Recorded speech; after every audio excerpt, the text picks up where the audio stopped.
எங்க கட்சியினுடைய வளர்ச்சி, எங்க கட்சி என்ன முடிவெடுக்கிறோம் என்பதை நிர்மாணிக்கக்கூடியவர்கள் கழகத்திற்காக உழைத்துக் கொண்டிருக்கும் கழக நிர்வாகிகள், தொண்டர்கள் தான். கூட்டணியை பற்றி உங்களுக்கு உறுதியாக மாநாடுக்கு வரும்போது நாங்கள் அதை பற்றி தெரிவிப்போம். எங்க நிலைப்பாடு என்ன நாங்க டிசிஷன் எடுக்க போறோம் என்பதை மாநாட்டில் எங்களுடைய மாவட்ட கழக செயலாளர்கள், நிர்வாகிகள், தொண்டர்கள் எல்லாருடைய கலந்து ஆலோசனை செய்த பிறகுதான் ஒரு சரியான முடிவை நாங்கள் எடுப்போம்.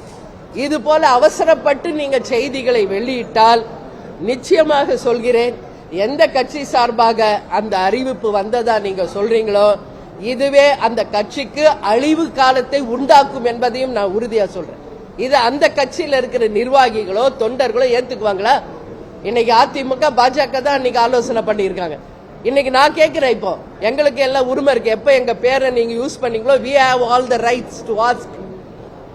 இன்னைக்கு அவங்க அறிவிச்ச அறிவிப்ப அதிமுக நிர்வாகிகள் தொண்டர்கள் ஏற்றுக்குவாங்களா? பிஜேபியில இருக்கிற நிர்வாகிகள் தொண்டர்கள் ஏற்றுக்குவாங்களா என்பதற்கு பதில் சொல்லணும். சும்மா அப்படியே தட்டி விடக்கூடாது. இது கட்சி, இதுக்காக உயிரை கொடுத்து இன்னைக்கு கோடிக்கணக்கான பேர் இதுக்காக கட்சிக்காக உழைத்துக்கிட்டு இருக்காங்க. அனைவருடைய மனசை, அனைவருடைய அந்த உரிமையை நீங்க கட்டாயம் மதிக்கணும்.